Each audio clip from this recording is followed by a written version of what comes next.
আকাশ থেকে ঘুরতে ঘুরতে পানিতে আছড়ে পড়ল হেলিকপ্টারের পাখা, কিন্তু দেখা যাচ্ছে না হেলিকপ্টারের মূল অংশ, কারণ সেটি বিচ্ছিন্ন হয়ে ছিটকে পড়েছে আরেক জায়গায়। ভয়াবহ এই বিমান দুর্ঘটনা ঘটেছে যুক্তরাষ্ট্রের নিউ ইয়র্ক সিটির ম্যানহাটন এলাকায়। সপরিবারে যুক্তরাষ্ট্রে বেড়াতে এসেছিল স্পেনের একটি পরিবার, কিন্তু তারা জানতেন না এটি হবে তাদের জীবনের শেষ আনন্দ ভ্রমণ। হাডসন নদীতে হেলিকপ্টার বিধ্বস্তের এই ঘটনায় নিহত হয়েছেন সেই পরিবারের 5 জন ও পাইলট সহ সবাই। এদের মধ্যে 3 জন শিশু রয়েছে বলে নিশ্চিত করেছে নিউ ইয়র্ক সিটির প্রশাসন। স্থানীয় সময় বৃহস্পতিবার বিকেল 3:15টার দিকে এই দুর্ঘটনা ঘটে। ঘটনাস্থলটি ছিল ম্যানহাটনের ওয়েস্ট ভিলেজ এলাকায়, যার কাছেই রয়েছে নিউ ইয়র্ক ইউনিভার্সিটির প্রধান ক্যাম্পাস। দুর্ঘটনার পর বেশ কিছু ভিডিও সামাজিক মাধ্যমে প্রকাশ পায়, যেখানে দেখা যায় হেলিকপ্টারটি উল্টো হয়ে আকাশ থেকে নদীতে আছড়ে পড়ছে। প্রত্যক্ষদর্শীরা জানান, জর্জ ওয়াশিংটন ব্রিজের কাছ থেকে মোড় নেওয়ার সময় এটি নিয়ন্ত্রণ হারায়।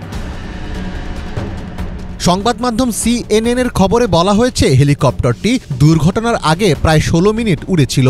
বিধ্বস্ত হেলিকপ্টারটি ছিল 2টি ব্লেডযুক্ত বেল 206 মডেলের, যা সাধারণত পর্যটন, সংবাদ কভারেজ ও পুলিশি কাজে ব্যবহৃত হয়। ফ্লাইট রুট বিশ্লেষণে জানা গেছে, উড্ডয়নের পর হেলিকপ্টারটি গভর্নরস আইল্যান্ড এবং স্ট্যাচু অফ লিবার্টির পাশ দিয়ে হাডসন নদীর পশ্চিম পার ধরে উড়ে যায়। জর্জ ওয়াশিংটন ব্রিজ অতিক্রম করে হেলিকপ্টারটি আবার ফিরে আসার পথে জার্সি সিটির কাছে বিধ্বস্ত হয়। দুর্ঘটনাস্থল থেকে জরুরি কল আসার পর সঙ্গে সঙ্গে উদ্ধারকারী নৌবাহিনী পাঠানো হয়। ঘটনাস্থলে পৌঁছে উদ্ধারকারীরা পানিতে অনুসন্ধান চালান এবং জীবিত কাউকে পেলে তাৎক্ষণিক চিকিৎসা সেবা দেওয়ার চেষ্টা করেন। উদ্ধার তৎপরতায় নদীর 2 পারেই জরুরি সেবাকর্মীরা মোতায়েন হন, কিন্তু তাতে সফলতা আসেনি। 4 জনকে ঘটনাস্থলেই মৃত ঘোষণা করা হয়। বাকি 2 জনকে কাছের একটি হাসপাতালে নেওয়ার পর তাদের মৃত্যু হয়। এই মর্মান্তিক দুর্ঘটনায় নিউ ইয়র্ক শহর জুড়ে নেমে এসেছে শোকের ছায়া। ঘটনাস্থলে উপস্থিত হয়ে উদ্ধার কাজ তদারকি করেন নিউ ইয়র্ক সিটির মেয়র এরিক অ্যাডামস। উদ্ধার কাজ শেষে সাংবাদিকদের সামনে 6 জনের মৃত্যুর বিষয়টি নিশ্চিত করেন এরিক। 6 জনকে ঘটনাস্থল থেকে উদ্ধার করা হয়েছে, তবে দুঃখজনকভাবে 6 জনকেই মৃত ঘোষণা করা হয়।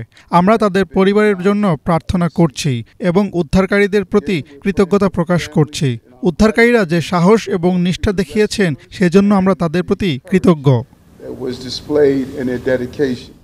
দুর্ঘটনার পর শোকবার্তা জানিয়ে সামাজিক মাধ্যম ট্রুথ সোশ্যালে একটি পোস্ট করেন মার্কিন প্রেসিডেন্ট ডোনাল্ড ট্রাম্প। তবে নানা উদ্যোগের পরও যুক্তরাষ্ট্রের এভিয়েশন খাতে অস্থিরতা ও দুর্ঘটনা থামানো যাচ্ছে না। চলতি বছরে দেশটির আকাশপথে একাধিক দুর্ঘটনায় উদ্বিগ্ন হয়ে পড়েছেন মার্কিনিরা। নিউ ইয়র্ক সিটিতে এর আগেও পর্যটকবাহী হেলিকপ্টার দুর্ঘটনার ইতিহাস রয়েছে। 2018 সালে ইস্ট রিভারে আরেকটি পর্যটন হেলিকপ্টার বিধ্বস্ত হয়েছিল, যাতে 5 যাত্রী ডুবে মারা যান। মীর ফজলে রাব্বি, বাংলা ভিশন।